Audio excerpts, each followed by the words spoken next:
Blog Talk Radio. It's 100% entertainment, 100% electricity, 100% Pipebomb Radio with your host, Felix Olmedo. To be the man, you gotta beat the man. And Austin James. That's the bottom line. From stone to stone. Good evening. Welcome, everybody. Pipebomb Radio is live and on the air. We are here to bring you guys a double feature tonight. I don't know, I get a kick out of that intro. It's pretty entertaining. It's pretty funny to me.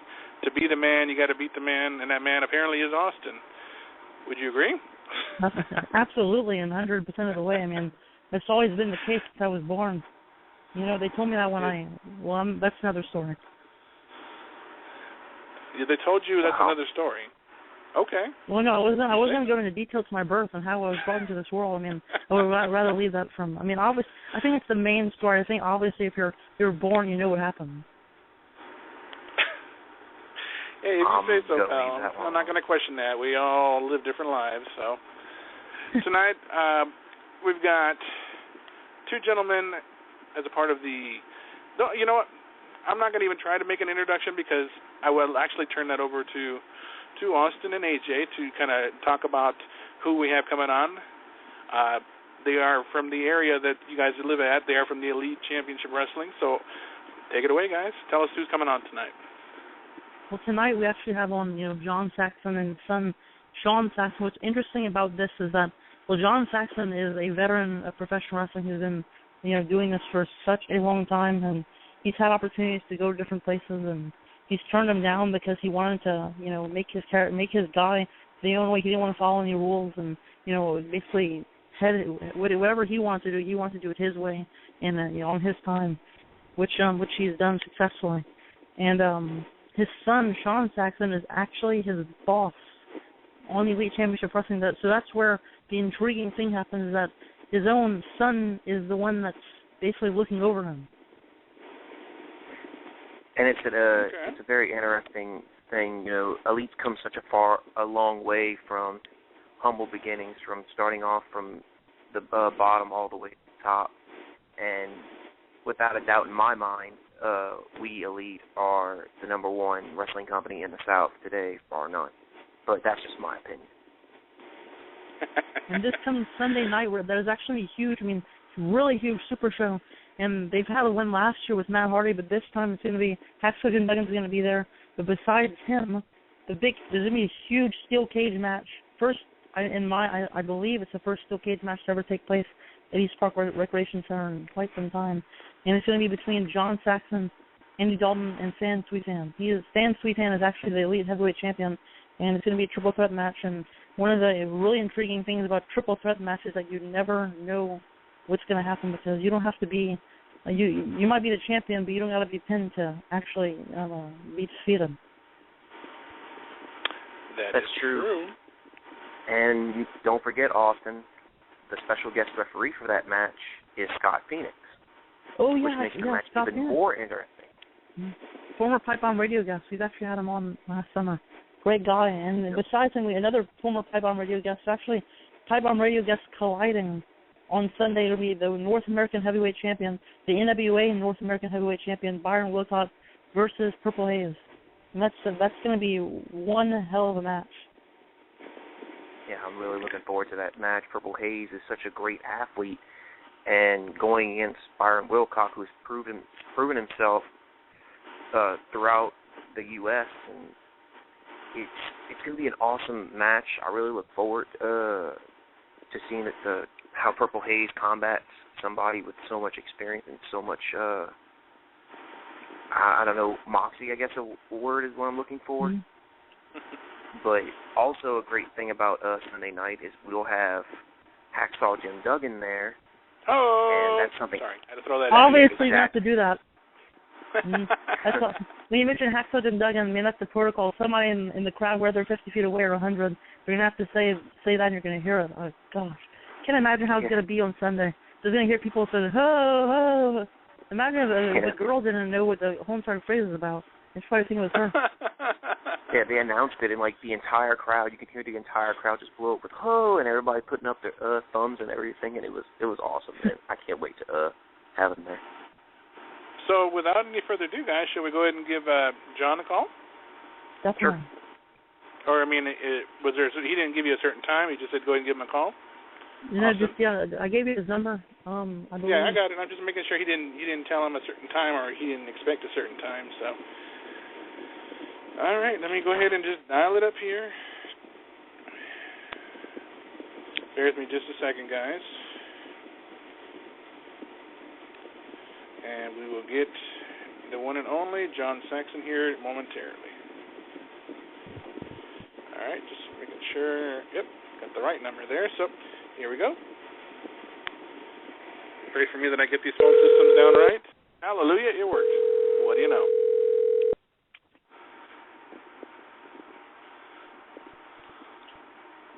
Hello. Hello, Mr. Saxon. It is Felix, Austin, and AJ from Pipebomb Radio. Sir, how you doing? Oh, man, if it was any better, I'd find a way to mess it up. Well, thanks for coming on the show tonight, man. We really do appreciate it. Got the three of us here. Oh, I appreciate y'all having me. Fire up the questions for you, sir. Hey, man, fire away. Actually, I'll kick it off. And like we usually do with our listeners, we always want to educate people on where a lot of the pro wrestlers we bring on, where they get their start, and some of their inspirations for wanting to get in. So we can just start there, if you don't mind.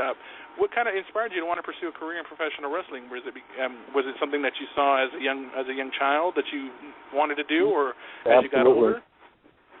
I think like most guys in our industry, maybe not so much in the modern era, because so many guys are recruited in to say World Wrestling Entertainment through football or different sports, and sometimes if maybe they've already had some fame. I think most of the guys from the earlier era, absolutely. It was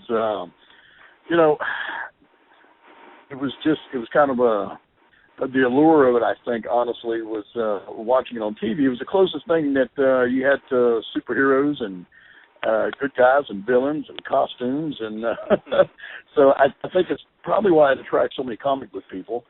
So as a young child, I think on TV that was kind of the appeal, was so many diverse characters. And, and then my dad made the mistake of bringing me to the arena once when I was about 6 years old. And there was no doubt from that moment, and I maintained that my whole life. This is what I'm going to do. People thought I was crazy, but I think that was probably the early influence for me.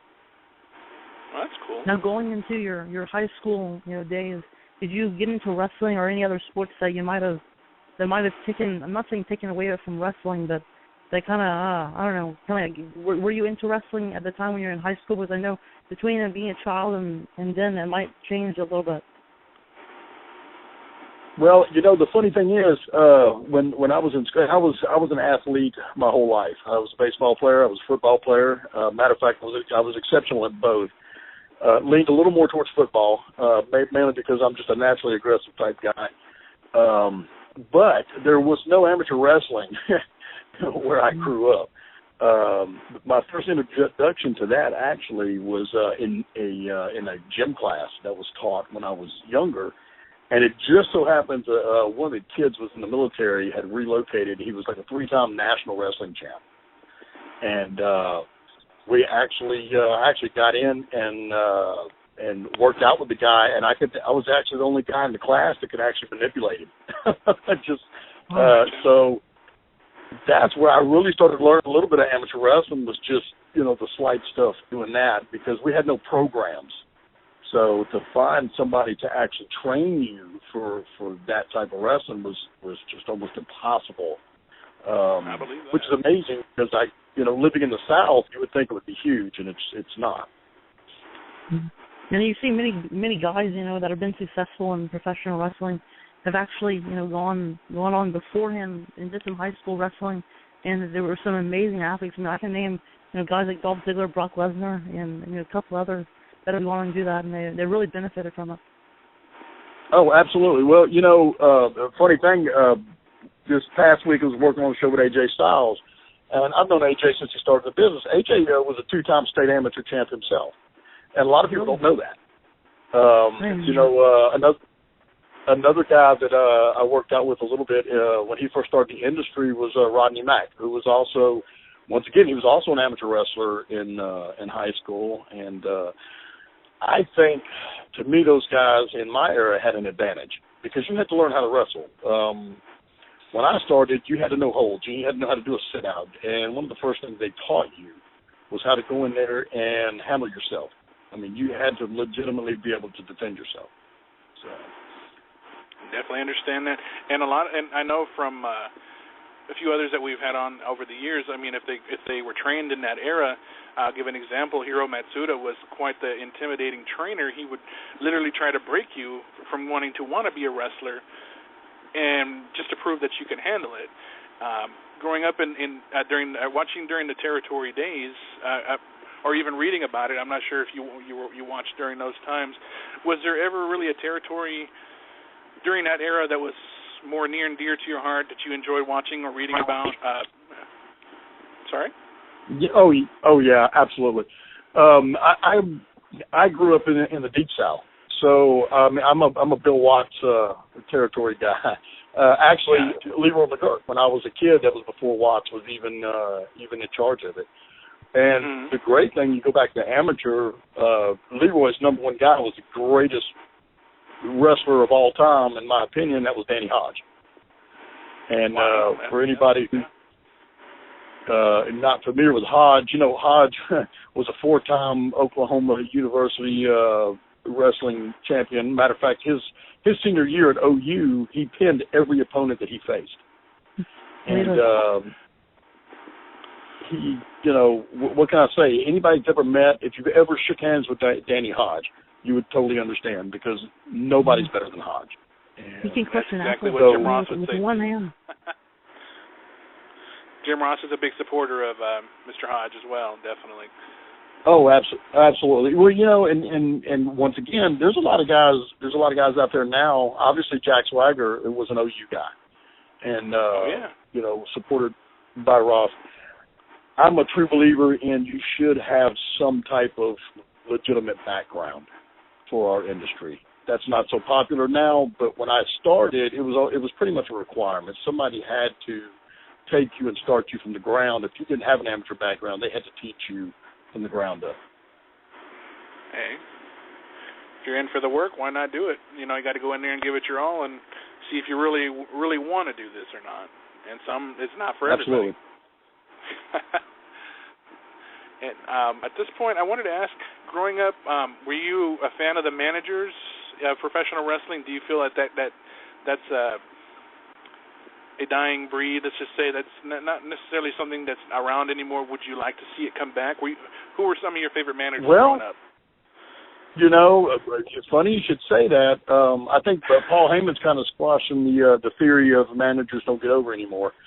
And I don't watch a lot of the product, but he seems to, he kind of has shown what a good manager can do. I grew up initially seeing guys like Don Carson, who of course was a wrestler, went into becoming the manager later on. Skandar Akbar comes to mind, and mainly because he was in the territory I was in. Akbar was that just phenomenal heel manager, but if a guy really struck me that I thought in my era of coming up and watching wrestling and trying to learn a little bit of it in the beginning, the guy that comes to mind was Jim Cornette. Corny, he was a guy that you love to hate him, and I think he's one of those guys when he was on the TV set, no matter how much you hated him, you weren't about to change the channel. I'm into that. Mainly in hopes that somebody was going to wring his neck. Me, on the other hand, being a phenomenal fan of the heels that I am, I loved him. I always thought Cornette was great. Several fist fights in the arena with other fans because me and one of my high school mates, we went to the matches, and back then people didn't cheer the heels. That just didn't happen. But we did. And Oh, the local police knew us on a first-name basis. They had to stand near us during the shows because people wanted to kill us. And the more people wanted to kill us, the more we wanted to antagonize. So I guess that was my introduction into being a heel. Gotcha. Your wrestling, go ahead, man. Right. Your wrestling style, I see a lot of Dean Malenko in you, and I was wondering, like, what were all, like, your biggest influences in learning what kind of wrestler you were going to be? Well, you know, it's funny, and it kind of happened by accident. Doing television, one of the announcers, I guess, blared out and said, you know, if Dean Malenko was a redneck, he'd be John Saxon. And that kind of stuck. And so I always tell people, when they ask, what's your style? I say, Dean Malenko, but I'll punch you in the mouth, too. I kind of have an attitude problem. You know, I love the technical guys. And that's probably where that comes from. One of the great guys for me to watch, in addition to Danny Hodge, was a guy named Tony Charles. Tony Charles was a Welshman. He was, Tony probably wasn't 210 pounds. Phenomenal. I was lucky enough to see him wrestle Billy Robinson. And Tony being the junior heavyweight champ, wrestling Billy Robinson, and Robinson and him went out and did just holds and things that people in America didn't see much because it was a completely different style in Europe. And I always loved the European style of wrestling. And there were so many guys that did influence, and I did train later with one of Malenko's guys. And so, yeah, there was a lot of style came from them, but just the technical guys. Tony Charles, Les Thornton, who was the original man of 1,000 holds. You know, a lot of the European guys I kind of followed. So a little bit from here, a little bit from there, you know. But yeah, a lot of Dean Malenko, I would say. And what's now available on YouTube is, you know, World of Sport. They kind of have a lot of the matches on there. You know, guys from like Terry Rudge, Marty Jones, Billy Robinson, who recently passed away. I mean, those guys are awesome. I just love sitting down, just watching. I love that. I can't even say how much I love it. But I mean, this Sunday is actually the huge. Trust me. No, this Sunday is actually the huge super show. You know, for Ely, and you're actually going to be the main event against Stan Sweetan and Andy Dalton. Now it's going to be a triple threat match with steel surrounding. So I don't know what your game plan is, but I mean, you don't have to be the champion. And you don't have to be, you know, one of the guys. You have to be I said it earlier, you don't have to be, you can be the champion, but you don't have to be him to be pinned, basically. Right. The guy who gets the pinfall is walking out with the belt, is my understanding. So everybody's going to be trying to get the pinfall. You know, the background on that is kind of amazing. The deal with me and Stan Sweetan goes back years. What a lot of people don't know, a lot of antics and a lot of character with Stan Sweetan, but a very well-versed wrestler and a genuine tough guy. Also a guy that I trained. Yes. A lot of people don't know that. I had trained him from day one. So there's a little animosity thing that goes back years and years there. Andy Dalton, on the other hand, a lot of people, whether they know it or not, actual son of Frank Dalton, second-generation guy. I have watched him for over 10 years. And what I've watched is a young kid who has developed into probably one of the most talented guys in the South. I happened to see him this past weekend in a main event match with Bordell Walker. And anybody who's been in the ring or seen Bordell understands what a machine Bordell is. And, you know, Dalton, for being an undersized guy, is about as tough as they come. And I think the kid knows probably every hole in the book. Wow. And who were some of your favorite growing up? Did you have any particular favorite cage matches that you like to watch? You know, so many, but I'm going to have to say anything involving Flair in his early years. Him and Harley were always exceptional. I was never much of a Dusty Rhodes fan. I love to hear Dusty talk. I think everybody did. but something about Flair. Anytime you saw Flair go to a cage, you knew it was going to be something pretty incredible. So that was, a lot of people kind of go towards the Jimmy Snuka, Bob Backlund stuff, but I just felt like anytime you saw Flair in the cage, you knew it was going to be exceptional. And so I would have to say probably Flair out of everybody. I know one of the steel cage matches. One of the steel cage matches that I don't know if it really gets the credit it's due is Jerry Lawler versus Randy Savage in the steel cage match in Memphis. I love that. It's really good stuff. Anything with Savage as a heel to me was phenomenal, and of course Lawler being what Jerry is, and Jerry is a phenomenal fan favorite, especially of course in Memphis.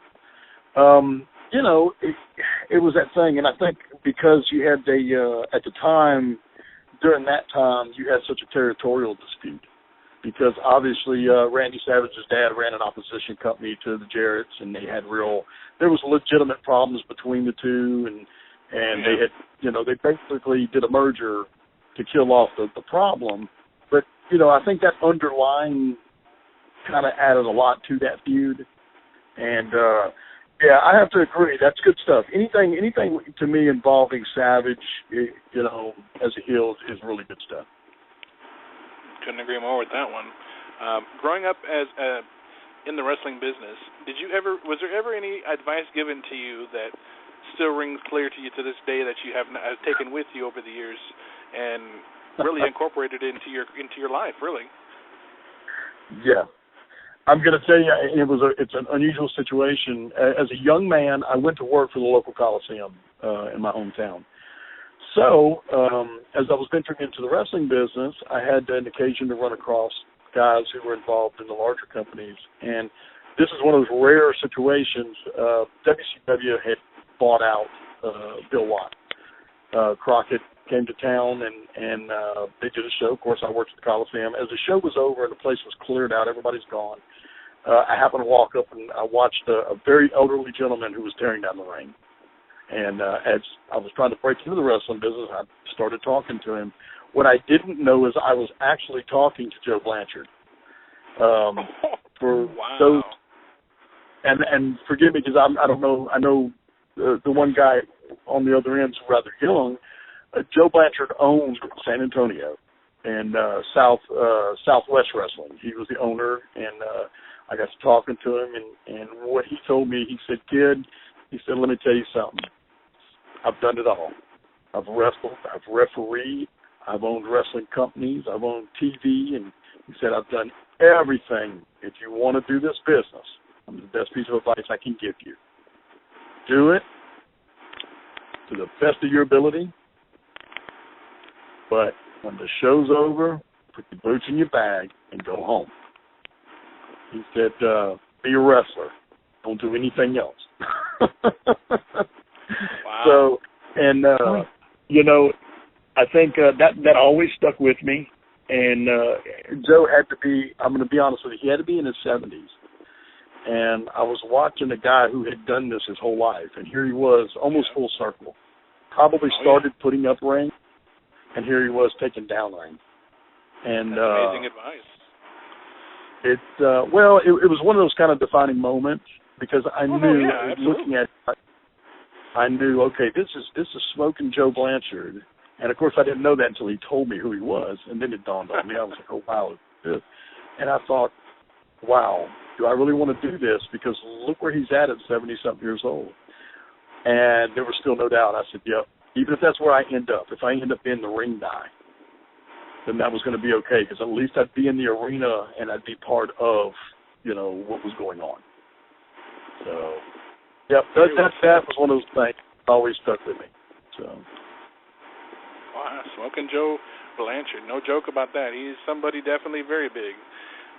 Probably doesn't get the recognition he deserves, but he's definitely well known.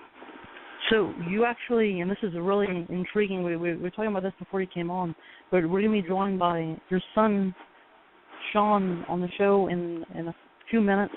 He's going to come on for the next half hour.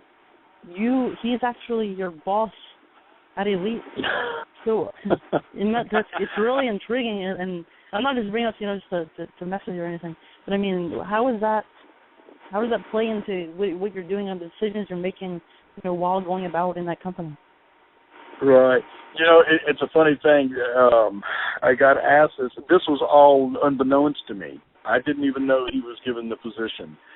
A lot of people thought maybe I got him the job, and I'm like, wait a minute, what are y'all talking about? And actually, the booking, who was the booker for Elite Championship Wrestling was Frank Moore, and some of y'all will know him as the ring. He does the announcing also, and the owner, David, got together, and I guess it was one of those things where they said, hey, we need to hire somebody to do this, and David and Sean have known each other pretty much for life, and they offered him the deal. Well, I found out much later, and I was like, you're kidding, because truthfully, I didn't necessarily want him involved in the wrestling business.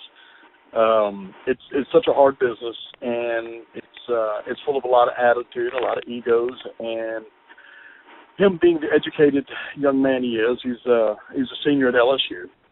Also, he's a student. Congrats. I really would hope that he would pursue something other than pro wrestling.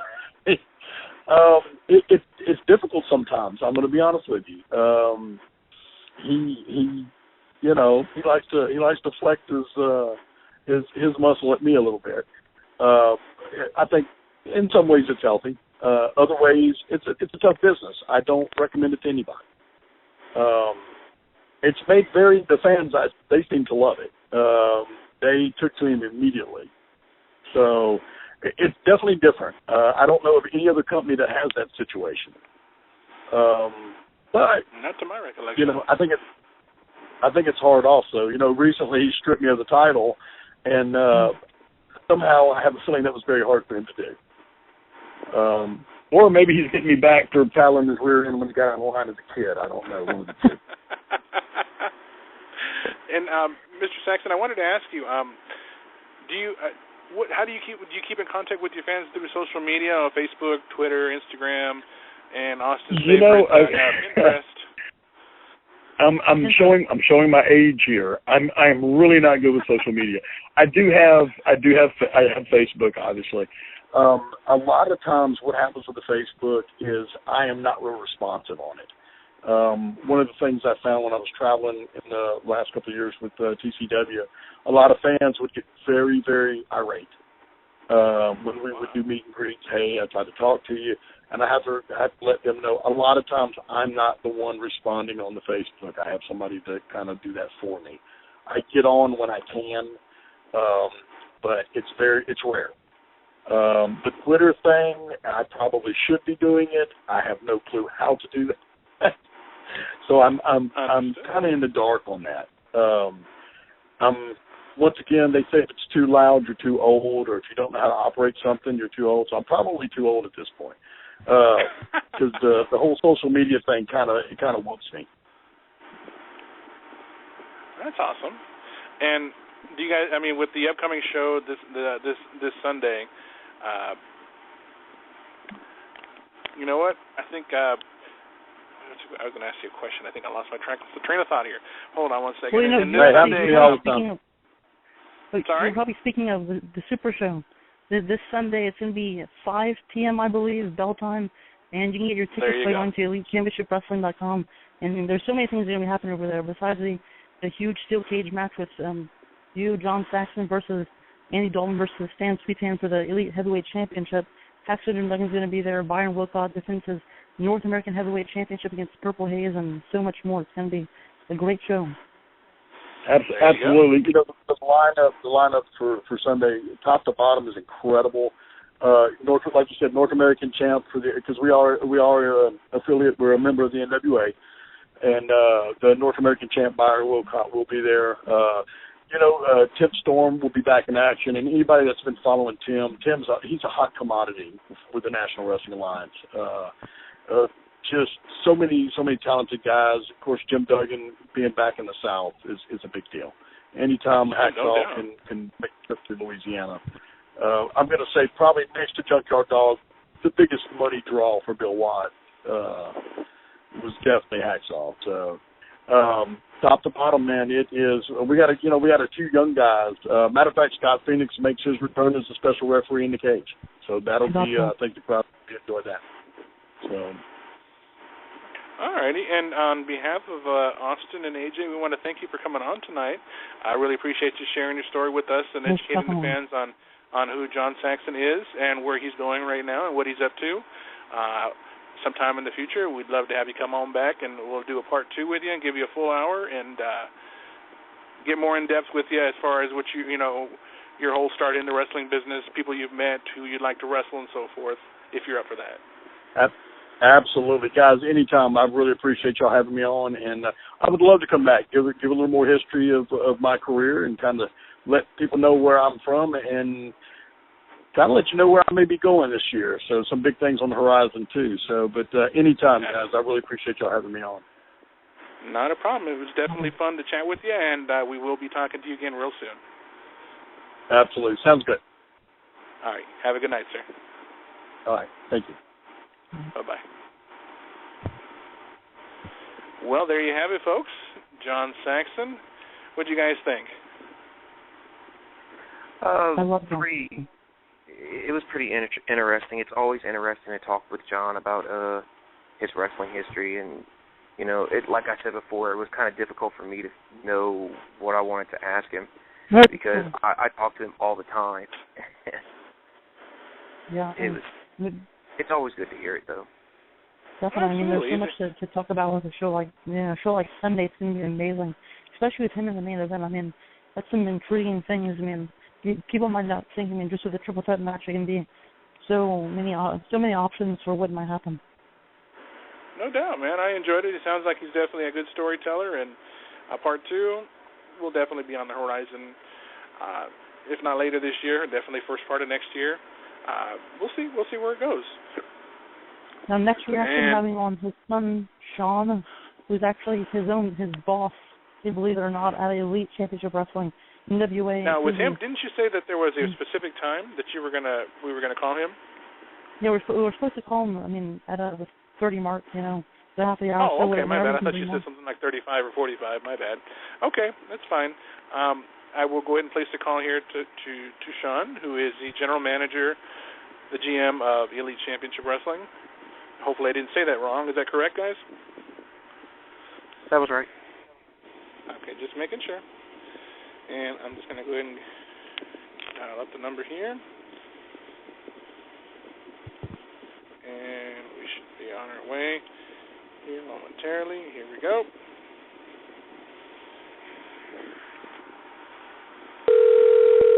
All right, I'm 2 for 2. Woohoo, me.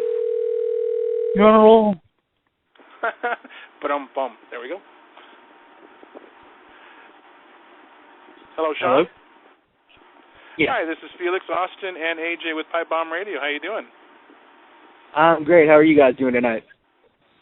Fantastic. Very well. I want to thank you for coming on tonight and joining us and telling us, talking to us about Elite and telling us a little bit about who the GM of Elite is. Oh, thank y'all for having me. It's an honor. And, like Austin, I believe told y'all, I'm the general manager of Elite Championship Wrestling. I know Austin fairly well, and I know you had my dad on earlier. And, it's just a very unique situation for me because it's usually a kind of a reverse thing where, the son that's kind of just now starting in the business is it's usually the father that's the boss of the son, and you kind of have the roles reversed in this situation. Now, I actually have kind of firing off the first question here. Why would you take the job if you know your father, and you're going to be overlooking your father? I mean, because your father, like you said, has been a guy that looks over you for your life if he's a good one or not. I mean, and the tables are turned, and now you're actually overlooking him. It's a like I said, it's a different situation. Overlooking my dad, we have one of those relationships that is kind of it's more like we're brothers instead of father and son. I get that a lot.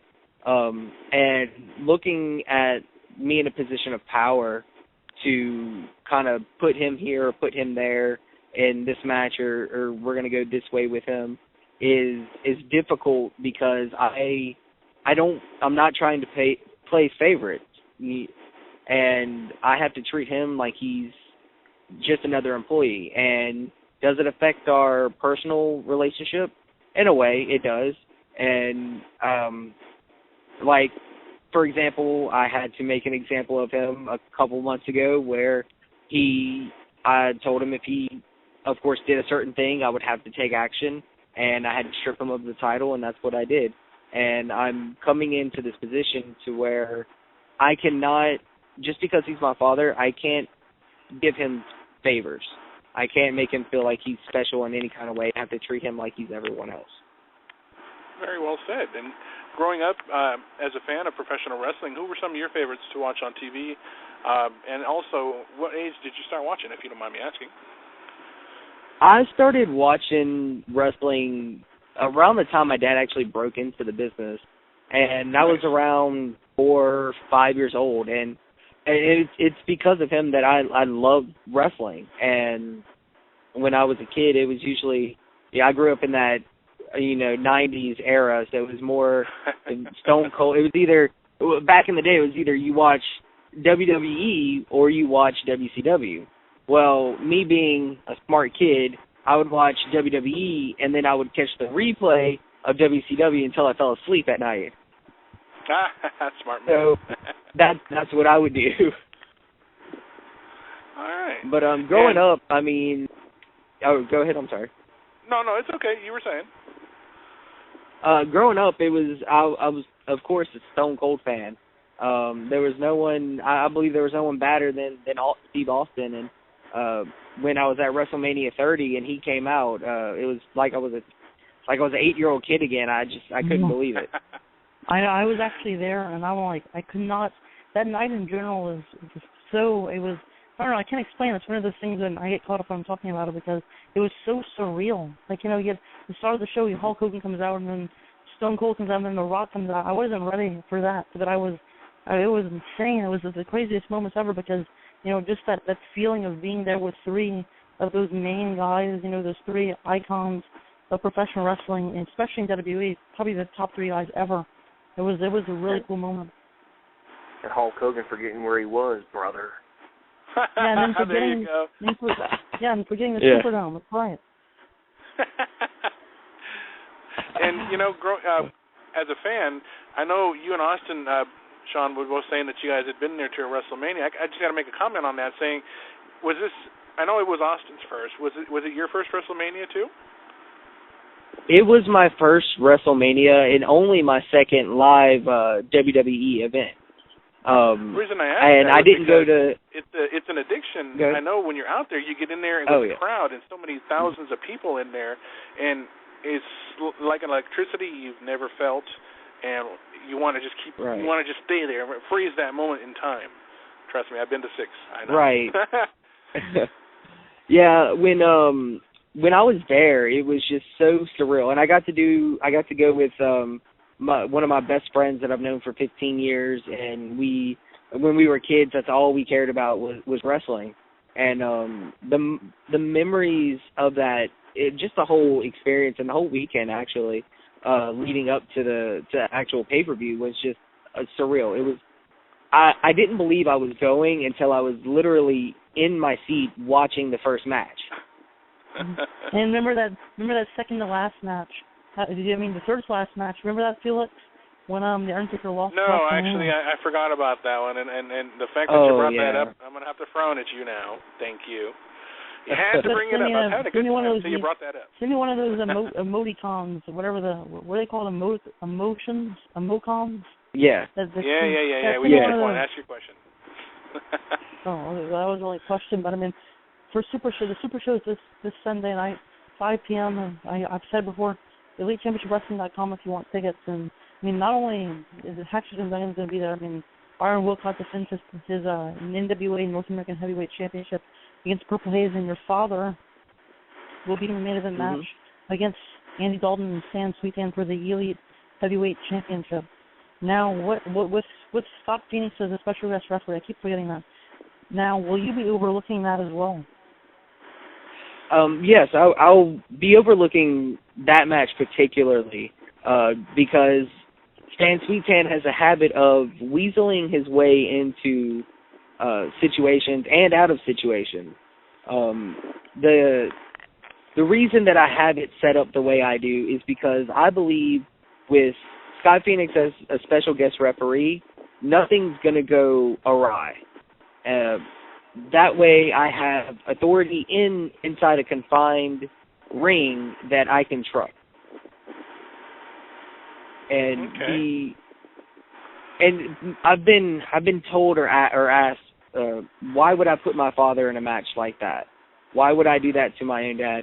And the way I look at it is this man has been doing this for 20 years. He has gone through hell and back. He's been in every type of match that you can probably think of. If he could not perform and he could not do what he needs to do to win the match, and that goes for Dalton and Sweetan, then I would not have put them in the situation that they're in. Preparing for the show, has it been hectic? Has it been hectic preparing for a show, being that you had so little experience as general manager? You know, you still trying to get the feel of things, getting the guys to get used to you and whatnot. Oh, yes. It's been very hectic. It's more of I have to get these guys to understand where my stance is on a lot of subjects, and it's very difficult because I do have, and I will admit, I have very little experience in this position. But like I said, I grew up around this business. I grew up around my father and him, just kind of essentially starting to mold me a little into this business, because it was always going to be in my blood, and it will be until the day I die. So when I came into the position, I had a general direction I wanted to go in, and of course it's been deviated slightly, but I think after this Sunday we can get back on course and kind of go and just see where the future takes us. Most definitely. And you actually are you're the Elite Championship Wrestling GM, and your father, like I've been saying, is actually, you're the guy that's overlooking him. I mean, the reason why I keep on bringing this up is because even if he wins the title on Sunday, you can change that around, because you're the guy who controls all the stuff. If you see anything happen, but I mean, anything goes in a steel cage match. Right, and I mean it's a steel cage match. Anything goes. There are no rules. That's the point. It's to keep guys in a ring to settle their differences, and that's what this situation is, especially between Sweetan, Dalton, and Saxon, because I can just tell you flat out that Saxon and Sweetan do not like each other. They haven't for many, many, many years. And Dalton, I feel, has been cheated out of a title match. Every time Dalton has a rematch to win a belt that he previously lost, Stan Sweetan has been there putting his nose in Dalton and Saxon's business. So creating this match, it took a little thought, because I needed to settle this difference between these three men, and I needed to show the rest of the roster that stuff like this is not going to fly. I already know the match isn't even happening yet, and I know that those three guys are some combustible elements that are, without a doubt, going to mix and explode Sunday night. Right. Do you actually? Oh, go ahead, man. I gotta say, whenever Stan came back and pulled what he pulled that night when he took the title, I mean, we were all, I don't think just the fans, like everybody in the back, all of us, we were all irate. And we dumbstruck. Like, I saw the look on your face, and it was unbelievable. Yeah, that was a situation that I was not expecting. Of course, to give a little backstory to that, the month prior, Sweetan came out and got involved between the match of Dalton and Saxon, and I set up the triple threat between the three of them. Well, in the middle of all of that, Sweet Tan decided he wanted to quit, but the contracts were already signed, so I was legally obligated to have him compete when he handed me the contract. My hands were tied. Again, I should have taken more precaution after he quit, but of course, in the situation and trying to get everything situated for the upcoming show, it was one of those things that slipped my mind, and I take full responsibility for that, and I know it will not happen again. I know one thing that stands Sweet Tan is that title, that Elite Championship Wrestling title, isn't just championship, because over the past month he's been doing some pretty weird things with it. I mean, who takes their belt to get a massage? I mean, you know, it's not really the thing to do. Yeah, he's a bit of a weird character, and the stuff that he's done is very. I can just tell you that me and the rest of the overheads at Elite are not happy with the things that he's doing. And do you actually keep up with the social media aspect and talk with the people about about the Elite on Twitter, Facebook, Instagram, anything like that? Oh yeah, I definitely do. I do that. I have my personal Facebook page where a lot of Elite fans have gone and added me, and I talk to them, and they have a lot of questions that I can give answers to and some that I can't, and I try to make sure that social media is a big part of our repertoire of what we bring to our company, because nowadays you have to have some type of social media, whether it's Twitter, Facebook, Instagram, no matter what, because it's to get people talking, and that is the best way, is by putting it out there on the internet, on Twitter, on Facebook, so that they can pass it around, and people that might not know that much about Elite or what's going on, they can see that and get interested, and maybe, they can come to a show and do all that. Okay. Actually, that's a good point, too. Nowadays, with the technology age constantly changing, it's good to get to keep up, because it seems nowadays that's how everybody communicates, is through social media. As becoming the general manager, did you look to maybe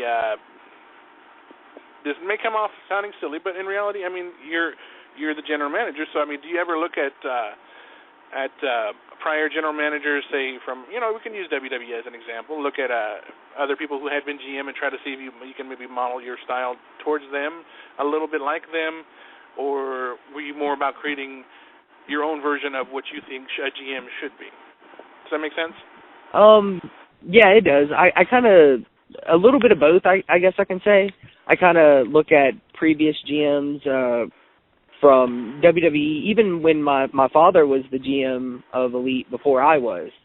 And I kind of look at it like, this is what the GM needs to be, the guy that's firm but fair at the same time. He needs to be a man that's going to hold a position of power but not let that power corrupt him. And in a sense, it's kind of like being Batman and overlooking Gotham City. You have to be firm, but you have to make sure that you don't let the lunatics run the asylum. Dang, I don't think I could have said it any better. And I just wanted to say, on behalf of all of us here, AJ, Austin, and myself, Sean, we want to thank you so much for taking time to sit down and chat with us about all the happenings at Elite Championship Wrestling, the fun ride you've been on so far as GM, and I'm sure the best is yet to come. We wish you the best on your Super Show this Sunday night, and we thank you for joining us tonight. Oh, thank you guys, and anytime y'all want me to back on, I'm willing to come, and thank you again. It's been a pleasure and an honor, and hopefully everything goes smoothly on Sunday, and Austin, I'm sure I'll see you and AJ there. Definitely. You can count on it. And I'll see you at the matches. There you go. Yes, you will. There you go. I just say that I'm probably stealing never people's catchphrases. No, it's fine. We appreciate you calling in, Sean. We hope you have a good night, man. All right, y'all too. All right, bye-bye. Well, there you have it. The professional wrestling superstar John Saxon, the first half hour. Elite Championship Wrestling's general manager Sean Saxon. Talk about a doubleheader. Definitely. What do you guys think of tonight's doubleheader tonight? Well, tonight's doubleheader. I loved it. I think both call for a much needed, what is it called, part 2. Because John Saxon, we didn't cover the surface of what he's done in professional wrestling. That calls for maybe a part 2, 3, 4, and 5. Well, there's so much history. It just might. There's so much history he can give us, and there's so much that he's done. He's been in the business for so long, and it's always very intriguing when you get somebody who has been in the business that long, and you just sit down and just listen to everything and soak in everything. You can learn so much from a guy like John Saxon, and I, for one, am very fortunate to have even known him, at all. Personally, professionally, everything. He's such a great guy to learn from. I don't think I could have said it any better. Let's talk about this coming week up here on the next. With the next few days up to next week's show. Let me start it off real quick. Before we touch on next week, we got a couple of shows to talk about real quick. Thursday night, Oscar, Mimi, and Mo welcome 2 superstars to the show. From the legendary Hart family, the one and only Bruce Hart will be joining their show, as well as ECW extremist and former WWE superstar Justin Credible will be on there with him as well. Let me tell you, on Thursday nights, that show never fails to entertain. I can tell you that every single week. They had a great show last Thursday, no doubt. I know. Well, Mo and Oscar, those two combined so well because they're both former WWE World Tag Team champions. Well, it was actually Mo and Mabel, but yeah. That's what I meant. Yeah, well, he was in the same team as Oscar and the management. Yeah. So I guess. Well, no, it's cool. No big deal. They do go off into their own little tangents and tell stories and road stories and so forth. We also want to touch on the fact that the Pro Wrestling Historical Society returns this Sunday night for another educating edition of the Pro Wrestling Historical Society. I believe they're on episode 9, if I'm not mistaken. Stay tuned for that as well. This Tuesday, who do we have coming on? Austin. Can I say it? I can say this? Okay. Well, can I say both days? Take it away, man. Come on. Okay, I'm going to do this. I've been looking to this. Okay, so Tuesday, we're actually going to be having on a Wildcat professional wrestling superstar, Danny Flamingo. And if anybody knows Wildcat, they're one of the best, wrestling companies. Because they got a show the next week, South, too, if I'm not mistaken. Yeah, no. It's, next Saturday, I believe, and it's going to be at Grace King Auditorium. I'm sure. I think I'm right when I say that. I may be wrong, but so the Dan Flamingo is going to be joining us, and we've actually had on quite a few, Wildcat wrestling superstars in the past, like Big Ramp and Kurt Matthews, Luke Hawks, the owner of Wildcat. Always some great shows to listen to. But the big thing, kind of top off the summer, next Wednesday we will be having a super show of our own because the WWE Hall of Famer Booker T will be joining us. That's insane. Can you guys dig that? Yeah, that's definitely going to be a big show next Wednesday night. It'll be at an earlier set time, so make sure you mark your calendars down. Make sure you set your watches. And it will be at, in this case for us in the Californians over here on the Orange Austin, we'll call it the Orange people. It'll be at 5 p.m. Pacific time, 7 p.m. Central time. So you definitely want to make sure you don't miss it. A couple of things I wanted to touch on before we close out the show real quick, because we used to do this and we tend to kind of lagged on it for the last several months, is if you have iTunes, check us out on iTunes. Subscribe to us. It is free.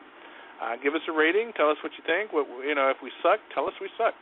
If you think we're doing great and no improvements, tell us that. But definitely, you can listen to us on those road trips, wherever you're going. If you're on the road, if you're a wrestler and you're doing a road trip, what better way to be entertained than with us three knuckleheads giving you some entertainment only us three stooges can do. And if you're actually into exercising, which much of the world isn't really now today, they'll rather go to KFC. But I guess on your way to attempting to exercise before going to KFC, make sure you listen to Pipebomb Radio.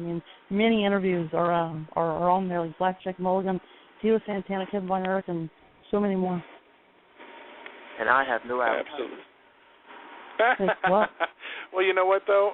I will say, as long as you guys, as long as everybody's following up on the Pipebomb Radio website, you have access to our YouTube channel that is now officially over 100 subscribers. Thank you guys. Woo. And we've reached already over we're closing in on almost 13,000 people who have viewed the videos that we've put up. We thank you guys. We would not be anything without you. And you also can check out our Twitter, Facebook, Instagram, and yes, I still love to talk about it. I do update the Pinterest, not with any special garden. Wow. It's all with the material you see on the page, so none of that rubbish.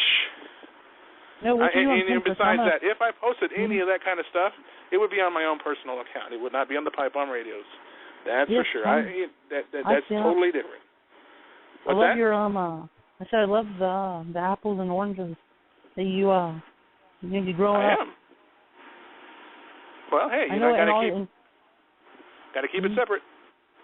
I know you gotta keep it separate because you have the beautiful squash casserole that you make, and I never had any, but I've seen the pictures of it. It's pretty amazing, and they're all homegrown.